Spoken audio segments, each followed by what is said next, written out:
Imagine taking your company all the way from startup in Sydney to scale up in Santa Monica, only to lose the lot.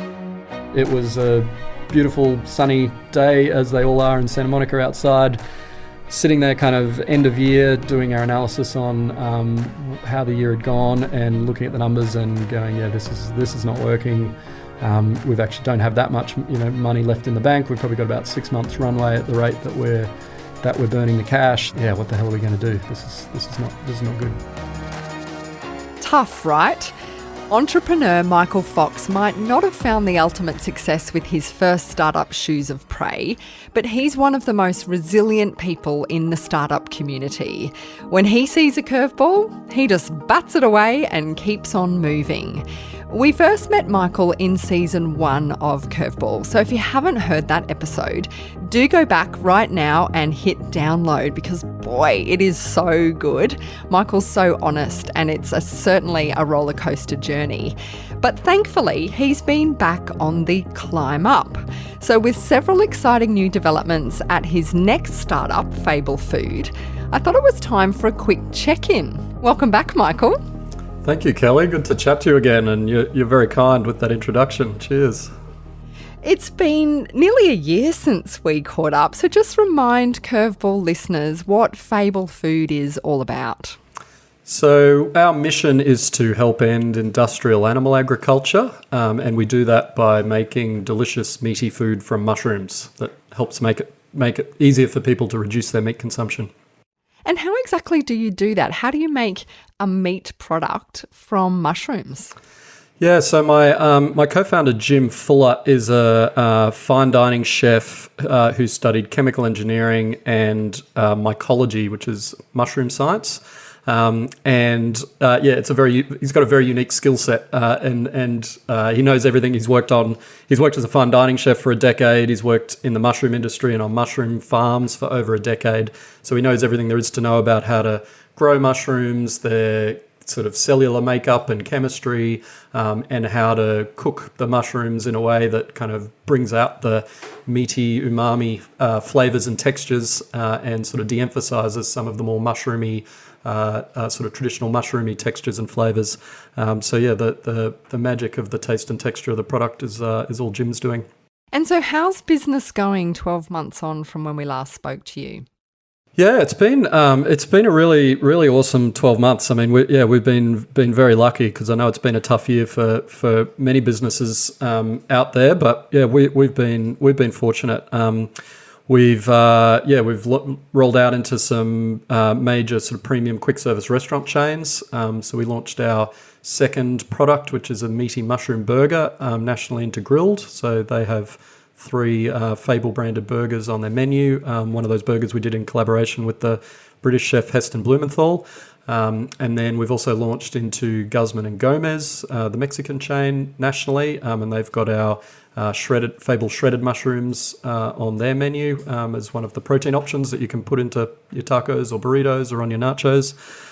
We also launched into a premium quick service restaurant chain in the UK called Leon, and they've done a Fable steak wrap as a sort of 10-week promotion, which is actually about to sell out 3 weeks in. It's gone incredibly well, so it's been a very busy, fun, exciting, and good year. So how vital is it to have your brand in those major chains? Because when we last spoke, you'd just gone into Woolworths, and that's kind of about getting people, I guess, who are deliberately seeking out those meat alternatives in the supermarket to make a purchase.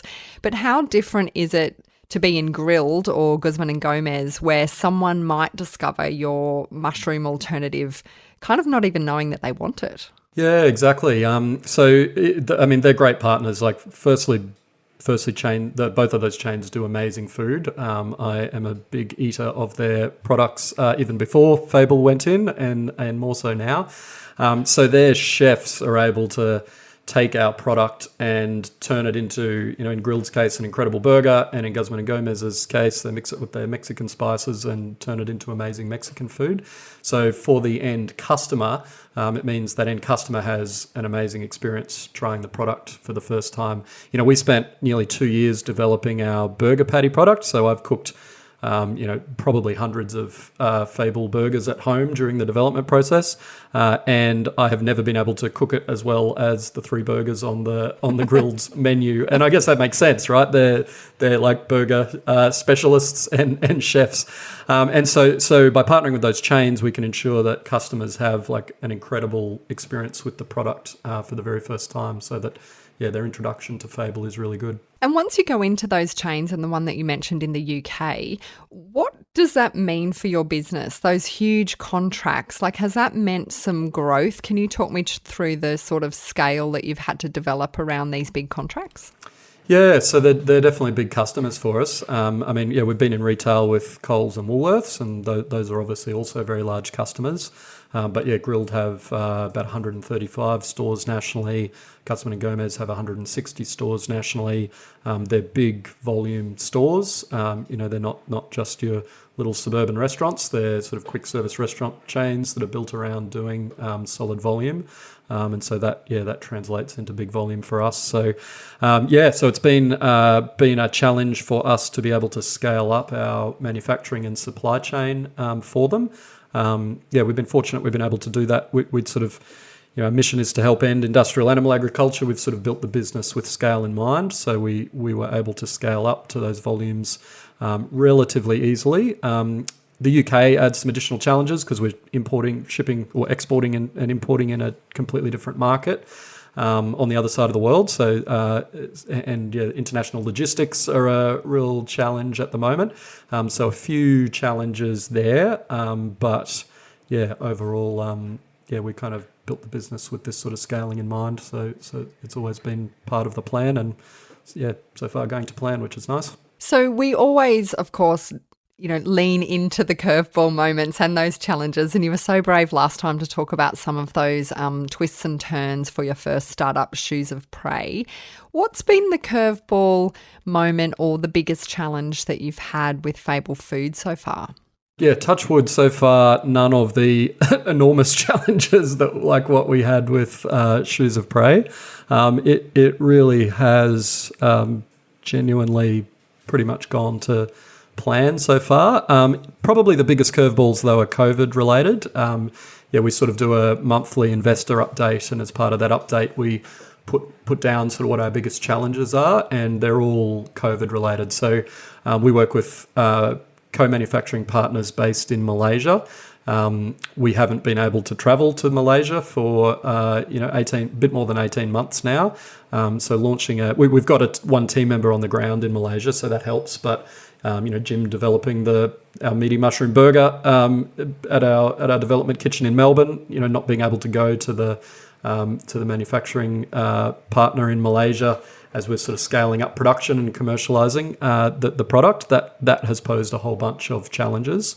We've had to air freight samples back and forward regularly to do tastings when, normally he'd be able to just taste the product off the production line and, make any adjustments along the way. So that's been a big one. And then, international shipping, as I touched on before, that's been really challenging. Shipping times have blown out. Shipping costs they're up probably.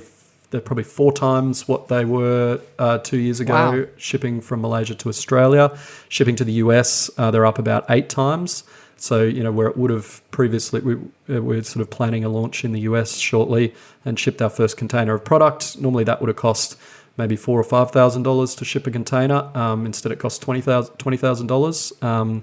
And it's gone up further since then. Those sort of challenges, make things that much sort of more difficult and slower. They're not insurmountable, but that's been our biggest curveball with Fable.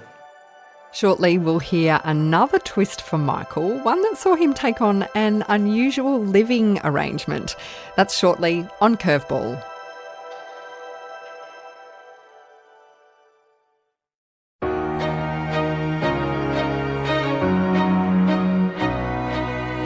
This is Curveball, a show about thriving in challenging times. Michael Fox runs Fable Foods, which stems from his passion for vegetarianism. He found two fellow mushroom experts and started manufacturing a range of plant-based food products about 6 months before COVID hit. Michael, you were able to secure some investment for Fable Foods when you got going. Have you been able to make that runway work for you, or have you had to seek further rounds of investment to scale up? Yeah, so we raised another round of funding, which closed a couple of months ago. So we've been running a pretty lean ship. I learned a bunch of lessons out of Shoes of Prey, which we touched on in the original episode. But yeah, one of those was don't scale too quickly until you've very clearly got product market fit. So we've kept a really lean team. Like, we're still only kind of 13 full-time people. We're making sure that we've clearly got product market fit before we go building out our sales and marketing teams to scale up too rapidly. So that's meant our P&L, we're not burning too much cash, but we do have a fairly long supply chain, and so we need to fund inventory with working capital. So we sort of set out.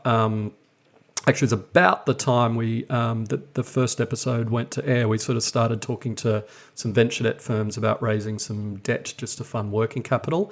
That ended up turning into an equity round. So we ended up closing a sort of $6.5 million seed round led by Blackbird Ventures, who were one of the co-lead investors in our first round. That round closed a few months back, and it's given us the working capital we need and some additional capital so that we're ready to scale as soon as we're more confident in doing that. Blackbird, of course, were involved in Shoes of Prey. And so what's the relationship been like navigating that when, perhaps the first investment didn't quite go to plan? And they must be really pleased to have put a second investment into Fable. Yeah, I mean, they've been amazing. Like, they genuinely are just incredible investors. And I think I talked about that a little bit in the first round, just their kind of level of empathy and help through the whole experience of, closing down Shoes of Prey and not being able to return any of their capital. And through that whole process, like they and as well Grok Ventures and Mike Cannon-Brooks were at the top of my list for who I would want to raise money from again, having gone through that experience. And I didn't know whether that would be reciprocated at the time, but I certainly wanted to work with them again because I really like them all. Their investing model is to invest in lots of different companies that are going for sort of big scale up growth plans, and they know that many of them will fail, and they succeed if they have a sort of 5 or 10% of those companies end up becoming $1 billion plus unicorns. So their whole business model they is totally built around some of those startups they'll invest in will fail, and Shoes of Prey failed. It was not for lack of trying, we've kind of I've learnt from the mistakes from that. And I suppose they can see that, and were willing to invest again. And often they say, and often investors say, investing in an entrepreneur who's second time round, if they've learnt lessons from the first time, that safer bet. Exactly. It's like I kind of got a $35 million MBA the first time around, so they should try and cash in on that this time. People that I'm speaking to in the investment space are talking about it being quite a frothy market in Australia at the moment, that there's lots of investment money around. And in fact, it's not a matter of will you get investment, it's a matter of how much investment you'll get. What are your thoughts on that? Yeah, I mean, it's the easiest market to raise money in the sort of 13, 14 years I've been in the startup space. When we've raised our first round of funding with Shoes of Prey, there was only one or two venture capital firms that actually don't even exist anymore. They weren't really performing well back then. Versus now, there must be sort of 15 or even 20 good Australian venture capital firms that all exist today. And there's just that there's a lot more venture firms and there's a lot more money in the market. And the fact Australia's had some big successes like Atlassian, Canva, Safety Culture, Airwallex. that's given investors a lot more confidence. So, super funds are now investing in venture capital firms who in turn are investing in startups, whereas that sort of wasn't happening before. So there's a lot more money coming into the venture space. And then you've got a lot more angel investors too. So, must be a couple of hundred people early employees at Atlassian who are, millionaires now, and a lot of them are investing in the venture space, putting that money back in. And you've got people like Mike Cannon-Brookes and Scott Farquhar, the founders of Atlassian, investing a lot back into the startup space. So definitely much easier to raise funding, and we're probably in an even better space in that a lot of that money now wants to make impact investments. So a lot of that money wants to invest in companies that are, exist to do good for the world and help make the world a better place. And climate change is a big piece of that. And all of that that's our whole entire mission is to help in those areas. Meat consumption is a big part of climate issues. Yeah, exactly. It's interesting because quite a lot of the guests that we've had on Curveball, like Kate Morris from Adore Beauty, who's now established a venture capital fund just very recently. We've had people like Olivia Humphrey from Canopy, who's now doing investment, particularly focused on female founders. So it seems like the people who've benefited from that very early lot of investment are now really, and Canva doing the same sort of thing, the Atlassian guys. There seems to be this lovely culture of if you've had a win as a unicorn, you've got to give back and you've got to invest in the next crop. So, I can't wait till Fable is investing in, you're investing in someone because you've nailed it. Do you think there's a culture, particularly in Australia, of those big startup founders who've done well giving back? Yeah, very much so. And Kate Morris is an awesome example of that. Yeah, obviously did very well with Adore Beauty, and has just launched a venture capital fund. There really is a strong culture, and it comes from both founders who've had successful exits, and also a lot of founders that are still on the journey. You've also had Simon Griffiths on your podcast. He's an investor in Fable. I didn't know that. And he's just raised $40 million for Who Gives a Crap as well. He has, and he was very kind and let me put a very small non-material check into Who Gives a Crap. So I invested the other way. I've still got a long way to go with Fable before those checks become meaningful. But there very much is a culture of that in the startup space. Yeah, and lots of really good successful founders investing in and helping other startups. It's really awesome. Tell me about the other twist in your journey over the past year, your living arrangements. Yeah, so back when between when I had that 6-month hiatus between Shoes of Prey and Fable, and I was thinking about what I wanted to do next, there were kind of two areas that I got very passionate about. So one was helping to end industrial animal agriculture, which is the direction that I've gone down professionally with Fable. But the other area that I got really interested in was around sort of more the way we live and sort of more communal living arrangements. I think it's fascinating and kind of weird that our living structures today. We all live in sort of just our single kind of family units.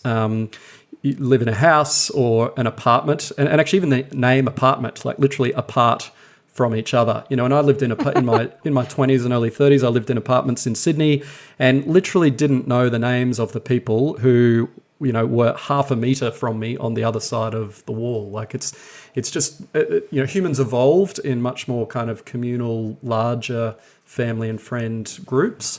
And at the same time, there's so many more mental health issues in our society, people suffering from depression, loneliness. The average size of the average household has dropped over the last sort of 3 or 4 decades.